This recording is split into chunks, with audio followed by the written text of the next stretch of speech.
Iniciar gravação. Gravando. Então, assim, partindo desse pressuposto, eu achei por bem fazer uma revisão aos meus moldes, àquilo que eu vou utilizar de agora em diante, e eu falo. Agora, eu estou pronta para falar do nosso plano de ensino. Vamos estudar nada mais, nada menos do que ainda a parte geral do Código Penal, tratando de, considero eu que está na minha matéria, mas confirmem, vocês já estudaram iter criminis? Não, né? Não. Certo. Então, iter criminis, que é o caminho do crime, que foi o spoiler que alguém me perguntou, concurso de agentes, teoria geral da apenação e dosimetria da pena, como que nós calculamos a pena de uma pessoa. E aqui, gente, eu tenho colegas que falam, não, eu sou trabalhista e faço crime. Eu falo, faz crime mesmo, se não crime é um pecado, né? Porque eu sou previdenciária e faço crime. Você faz estelionato, você engana, porque tem gente que mexe com direito criminal e não sabe dosimetria da pena. Tipo, me dá vontade de chorar.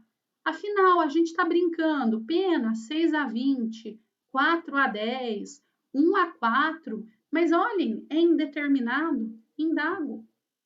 Qual é o montante correto da pena? É 1 ou é 4? Ou é 2? Ou é 3?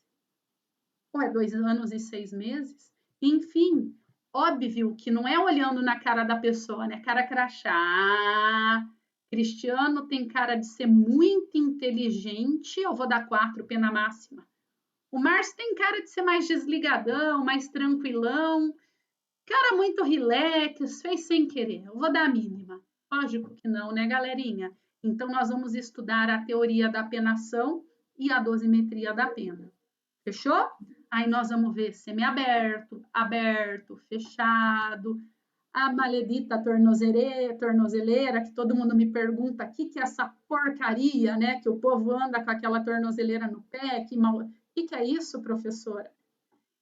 Depois nós vamos estudar, olha que legal, concurso de crimes, quando 2 ou mais crimes são praticados em conjunto. E, por fim, nós vamos estudar punibilidade e o direito ali da pena, da punição e as suas formas de extensão. Então, tá aí. O nosso plano de ensino continua-se na parte geral, especificamente em leis penais de cunho não incriminador nesses temas. Professora, eu quero anotar. Aluno, está no plano de ensino. Vou colocar para vocês amanhã, mas eu quero anotar. Então, vai lá. Iter criminis, concurso de agentes, teoria da penação e dosimetria, concurso de crimes, punibilidade e suas formas de extensão. Tá aí. É isso que nós vamos estudar. Lembrando que dentro da apenação está a dosimetria da pena, tá? Dentro da apenação está a dosimetria da pena. Mas é isso que nós vamos estudar, sem medo. Tudo bem? Tudo bem? Por uma questão de coerência e até mesmo justeza, né? Eu falei pra cacete hoje, desculpa aí a expressão, mas fomos longe na nossa revisão, né? Até porque a aula é virtual. Pergunto, alguém ficou com algum conceito aí que quer uma explicaçãozinha? Eu estou à disposição, galera. Porque eu sinto que a aula virtual, né, afasta muito o aluno do professor. Então, estou aqui. Alguma pergunta? Não? Não?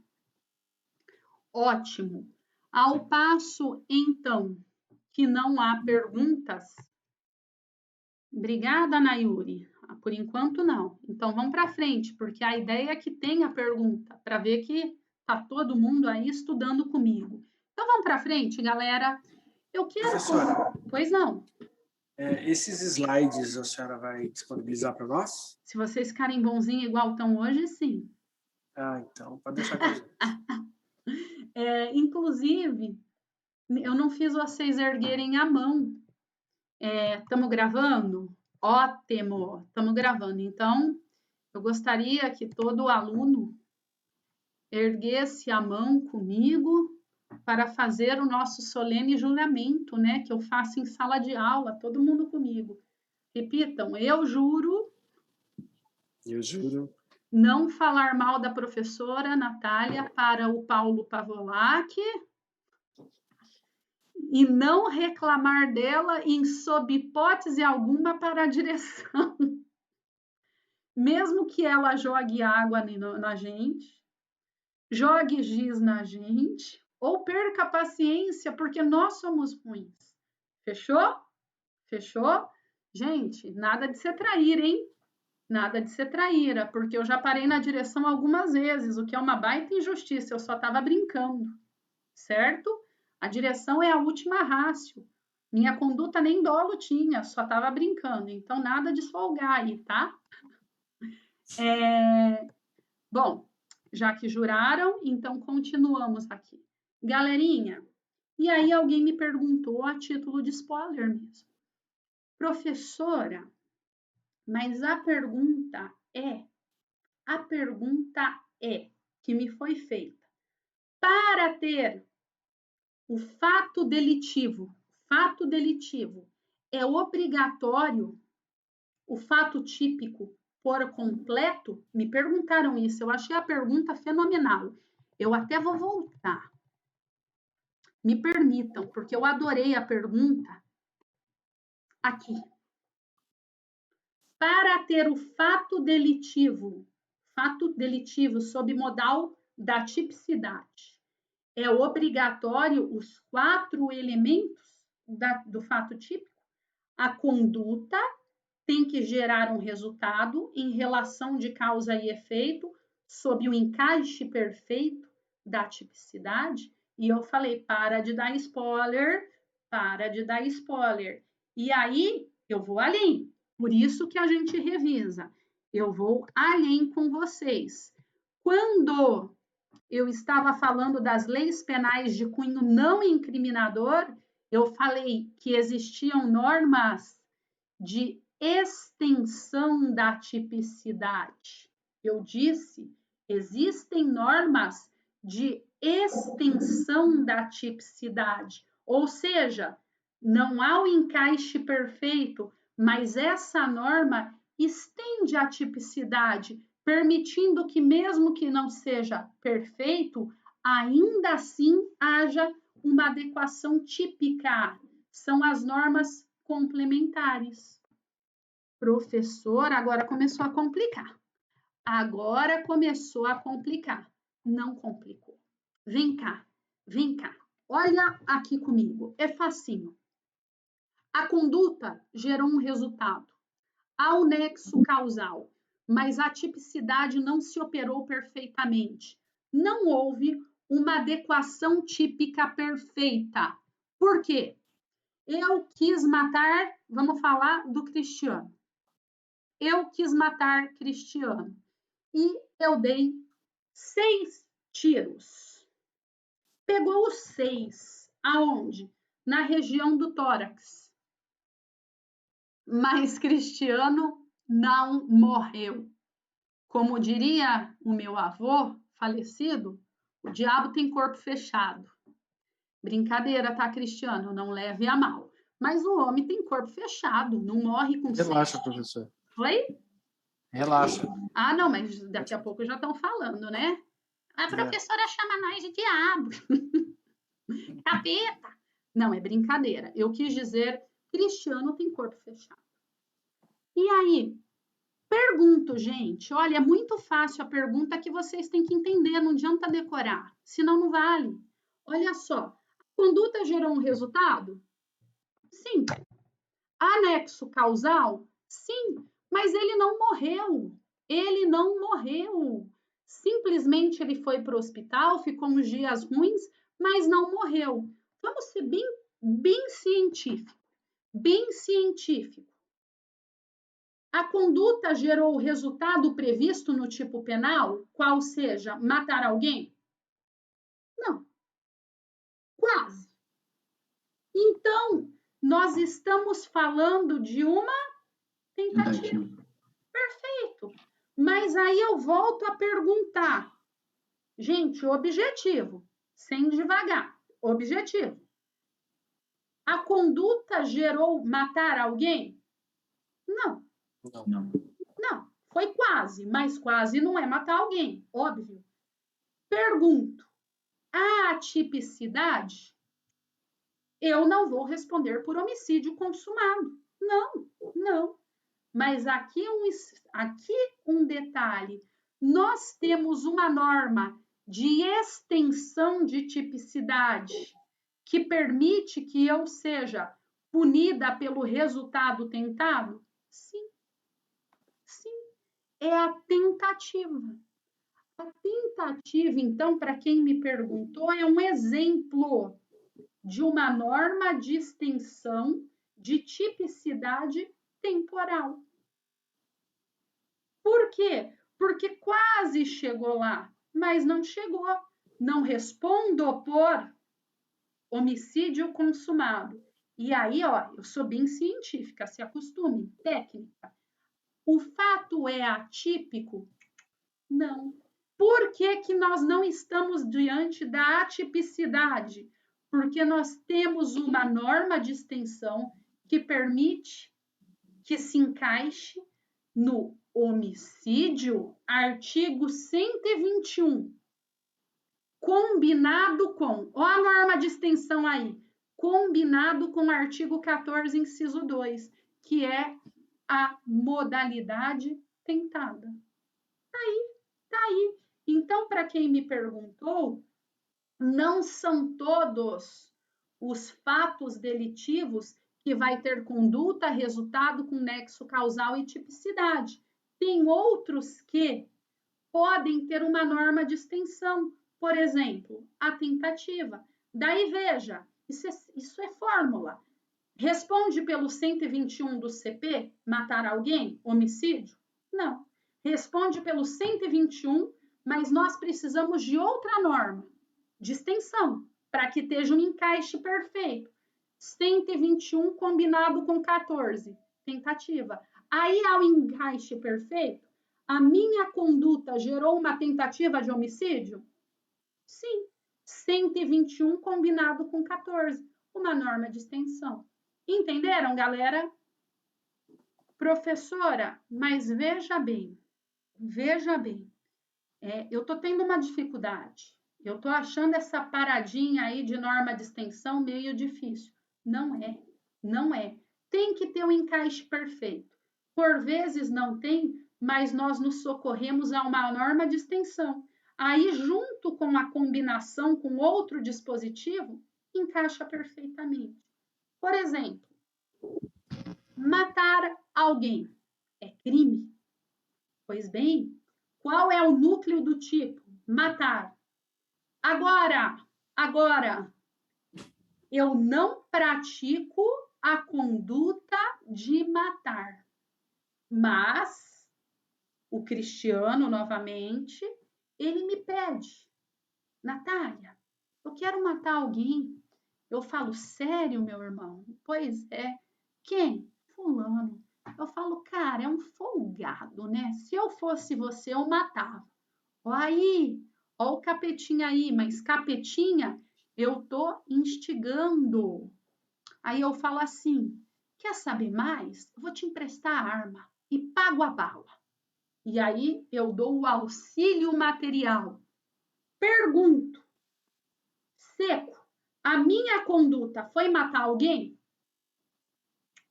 Não, mas eu prestei auxílio moral e material. Nesse caso, vejam, eu vou responder pelo que eu fiz, e aí, nesse caso é o artigo 121, combinado com prestar o auxílio com a participação. Aí nós vamos para o artigo 29 do Código Penal. 121 combinado com o 29, que vai me permitir ser punida por extensão, que é pela modalidade do que eu pratiquei, pela participação. Então vejam, cuidado. Primeira coisa, você busca o encaixe perfeito. Se não quer dizer por si só que é atípico, porque poderá haver uma norma de extensão. Se a norma de extensão permitir o encaixe perfeito, o fato é típico na modalidade, tentada, participação, dentre outros. Tá bom, galerinha? Por que eu estou falando isso para vocês? Porque agora nós vamos estudar o iter criminis. Iter criminis é o caminho percorrido para que haja o crime. O caminho percorrido para que haja a consumação do delito. A consumação do delito. Eu acho super legal isso. E aí nós vamos ver. Significa nada mais, nada menos do que as etapas do crime. Pois bem, quando a gente fala em crime, nós temos uma fase interna e uma fase externa. Nós temos um caminho, as etapas, porque vejam, o crime não acontece de uma vez. Se nós destrincharmos a interporalidade do delito, o seu caminho, nós somos capazes de vislumbrar as suas etapas. A primeira etapa, e aqui eu vou trazer com vocês esse quadro geral, tá? Esse quadro geral é bem legal, mas em que pese ele seja bem legal, saibam, cada vez mais nós estamos afunilando e tendo melhores doutrinas, ele hoje já é insuficiente. Quando eu estudei por essa reguinha aqui que está aqui, ó, para vocês na tela. Só que saibam, hoje os doutrinadores, indo cada vez mais a fundo, a gente vai precisar de um plus. Vamos devagar. A primeira fase, eu vou fazer assim, eu vou explicar essa geral e depois a gente vai adicionar paulatinamente mais fases. Tudo bem? Esta é a geralzona. Depois a gente coloca aí a doutrina moderna com as suas nuances. Vamos de maneira geral primeiro. Primeiro, a primeira etapa é a fase interna, que é a cogitação. Nesta fase interna, você apenas cogita, mentaliza o delito. Mas veja, aqui você não exterioriza nenhum ato. Você só fica na sua mente. Nelson Hungria diz: o homem é livre no seu claustro psíquico. O homem é livre na sua mente. Ou seja, aqui ainda não se tem delito e não se tem qualquer fato típico, qualquer punição. Porque eu posso imaginar matar quem eu quiser. Eu posso mentalizar matar quem eu quiser. Eu já revisionei a matéria com vocês, até porque nós vamos punir a conduta humana e não a mentalização humana. Então, nessa fase, nem se tem fato típico, porque ainda não há exteriorização de conduta humana. Fica apenas no plano mental, no nosso claustro psíquico. Tudo bem? Tudo bem? Ótimo, ótimo. E aí, vamos sair dessa fase. Isto é o que diz para nós a doutrina, isto é o que diz para nós a doutrina genérica. Eu havia dito, mas vamos ter que aprofundar um pouquinho mais. Vamos ter que aprofundar um pouquinho mais. E peraí que eu estou abrindo um arquivo do Word para aprofundar com vocês como se fosse o meu quadro. Caramba! Imaginem que a professora está indo para o quadro, né?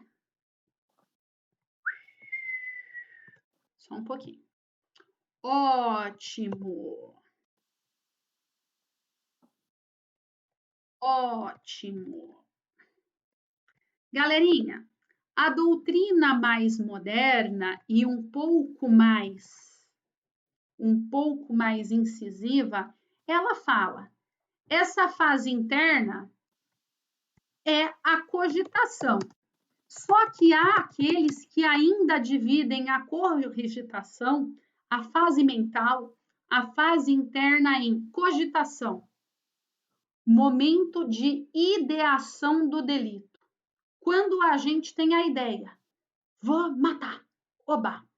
Depois, há a deliberação. É o momento em que ele pondera.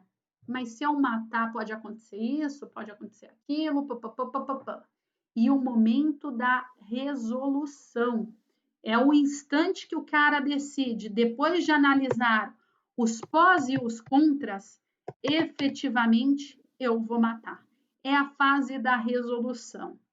Eu, Natália, particularmente, prefiro chamar cogitação como gênero e essas subfases em cogitação propriamente, deliberação e resolução, essa divisão, eu particularmente, eu não concordo muito com ela, porque existem aqueles crimes de ímpeto. Aquilo que você, cara, te irritou, você deu um soco e pô, você cogitou só, vou socar e socou. Mas eu não vislumbro que nesse momento é possível destrinchar essas 3 subfases a título de falar que você cogitou, deliberou e teve a fase da resolução. Você não fez isso. Você simplesmente cometeu no ímpeto. Ah, o cara te chamou corno? Pô, socou na lata. Para mim, gente, eu prefiro, mesmo ciente que há quem fale dessa fase interna subdividida, eu ainda prefiro falar, ó, é a cogitação, é a ideação. Por quê? Porque, obviamente, o teu cérebro pensa, e se você mesmo no ímpeto fez assim e deu um soco, ou melhor, vamos dar um soco de verdade, né? Se mesmo assim você deu um soco, é porque o teu cérebro mentalizou, cogitou e fez.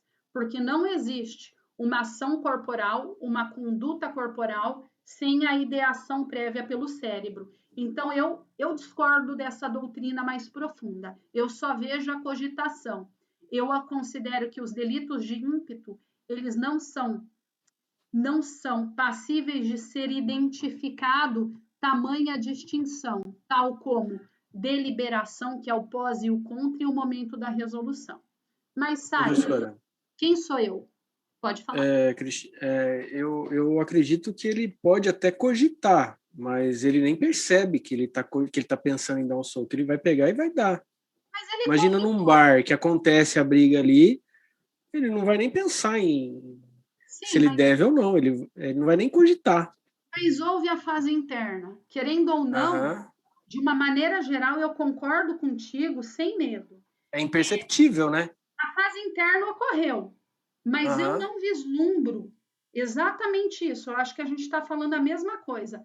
Eu não vislumbro que essa conduta pode ser destrinchada sempre em cogitação e aí deliberação e resolução. Mas saiba, quem sou eu, quem é você? A doutrina está aí. Isso aqui é uma definição do Guilherme de Souza Nutt, um dos bambambam, que vai além.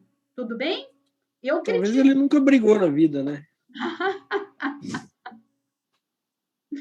Manda um e-mail para ele, fala assim, partindo do pressuposto que existe um delito de ímpeto, vai que ele te responde. Tá. Certo? Amigo, Eu concordo com você, eu prefiro chamar de fase interna, que é uma cogitação mais abrangente, fase mental e só. Mas a gente tem aí. A gente tem que saber o que existe na doutrina, né? Correto. Beleza? O conteúdo tá aí e passamos ele com crítica, né? Criticamos, porque a gente, como estudante de direito, tem que também saber criticar e discordar. Respeito quem pense assim, mas eu discordo. Tá bom? Certo. Então vamos lá. Agora vamos falar das outras fases. Agora nós vamos para a fase externa. Agora nós vamos para a fase externa. A fase externa é quando o agente exterioriza através de atos o seu objetivo criminoso. A fase externa, galera, é algo que me chateia. Vamos lá. Eu dei aula inteiro aqui, olhando o número de alunos. E aí, chegando no final da aula, eu dei aula, o máximo de Ibope que eu tive foi 37, 38. No final da aula aparece 39. Tipo, veio um infeliz aqui responder chamada. Ó, na próxima eu não vou aceitar. Falei para vocês que eu sou chata. Eu sou mesmo. Então, assim, vai bater migué para outro, você não estava presente na aula, minha amore. Tudo bem? Tamo junto? Vamos ser sinceros, você não estava presente. Se fosse uma aula presencial, você ia pedir para entrar na sala de aula às 9h50? Mas eu não estou te criticando, não é que eu não gosto ou gosto menos de você. Eu, como professora, só estou falando que na próxima eu não vou aceitar. Não é nada pessoal, tá bom? Não conheço ninguém aqui, gosto de todo mundo, mas pela ordem, né, colega? A data máxima vênia. Fair play, tamo junto. Vamos continuar aqui. Também não sai que fica pior, que eu nem sei quem é. Vamos lá. A fase externa. A fase externa, eu continuo no NUT aqui, tá? É um momento em que o agente exterioriza, através de seus atos, o objetivo criminoso. Só que vejam, ele começa a exteriorizar a sua conduta. Ele começa a exteriorizar a sua conduta. Só que, num primeiro momento, ele vai preparar para depois começar a execução, voltando à minha revisão, porque ela tinha um sentido, ela tinha uma razão de ser. Essa exteriorização dos atos, num primeiro momento, é uma preparação e não significa o começo da conduta nuclear propriamente dita. Exemplo, quero matar alguém. A primeira coisa que eu faço é compro uma arma. Pergunto: comprar a arma por si só, comprar a arma por si só é conduta de matar alguém? Ou é um mero ato preparatório? Mero ato preparatório. Perfeito. Só um pouquinho. Deixa eu falar com meu esposo, que ele tá ligando o liquidificador aqui nesses horários. Só um pouquinho.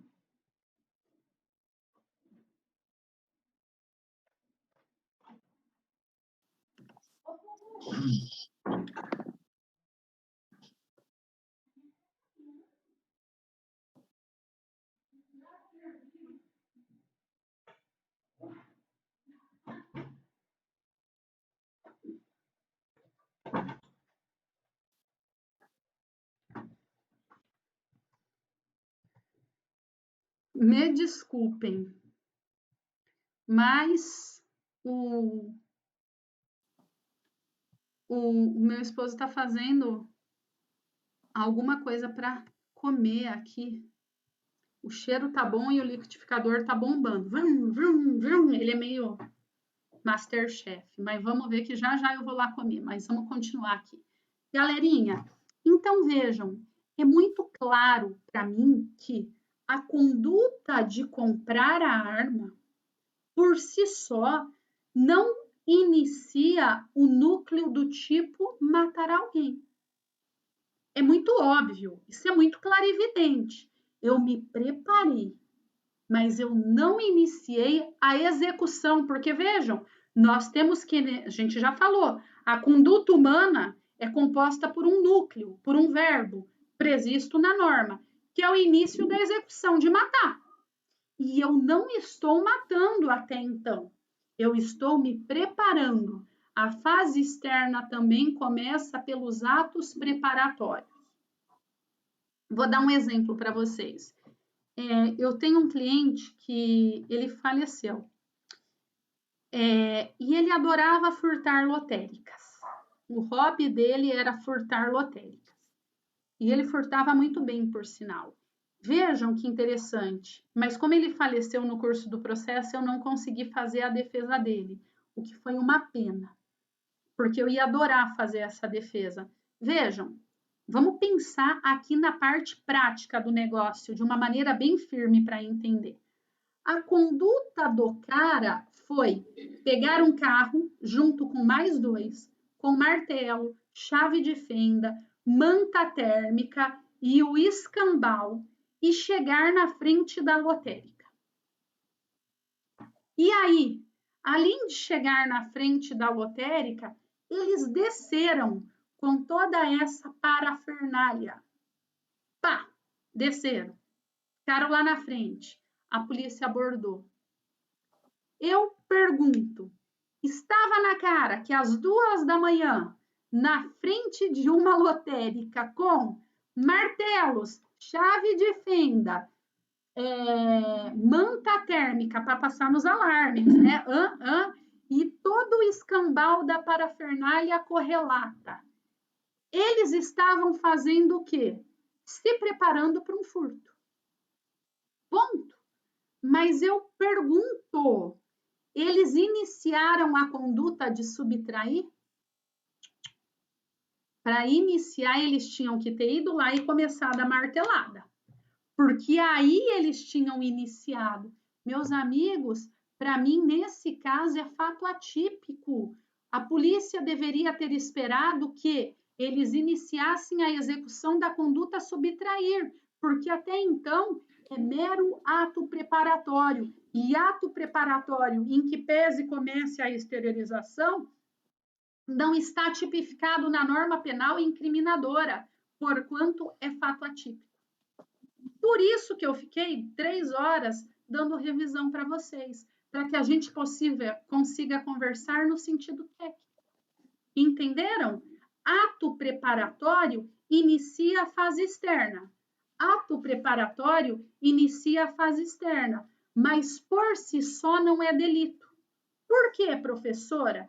Porque a conduta humana tipificada é um verbo subtrair. E até agora, eles podem estar com toda a parafernália, mas eles não iniciaram a segunda fase, que é a execução propriamente dita. A execução propriamente dita corresponde a... Professor, licença. Oi, pois não. Posso fazer uma pergunta? Por favor. Mas então daí a polícia não pode levar? Olha, ao meu ver, a polícia pode... Eles não fizeram um crime. Nesse caso, a polícia levou, registrou uma ocorrência que eles estavam no lugar, mas efetivamente não se manteve eles presos em flagrante sendo liberados. Porque não houve a preparação, mas não houve o início da execução da conduta nuclear, que é subtrair. Louco isso, né? Deixa eu ver se eu entendi, então. Se houver a preparação, se houver a conduta, não é crime, é isso? Se houver somente ato preparatório, veja, eu quero que você seja científica na ciência. Se houver somente ato preparatório, Em que pese, que é aquilo que você está aí resignada, haja o início da fase externa, esse início da fase externa não é tipificado, não é qualificado como crime. Portanto, não tem como se conceder o fato típico. É uma conduta humana não relevante para o direito penal. Isso não entraria nem como tentativa de arrombamento, né? Não tentaria na tentativa de furto por arrombamento, porque para que se esteja no modal de arrombamento, tinha que ter uma martelada ali, pelo menos. Ou seja, se a polícia esperasse o cara dar uma martelada ou deixar o martelo cair no chão, poderia caracterizar. Perfeito.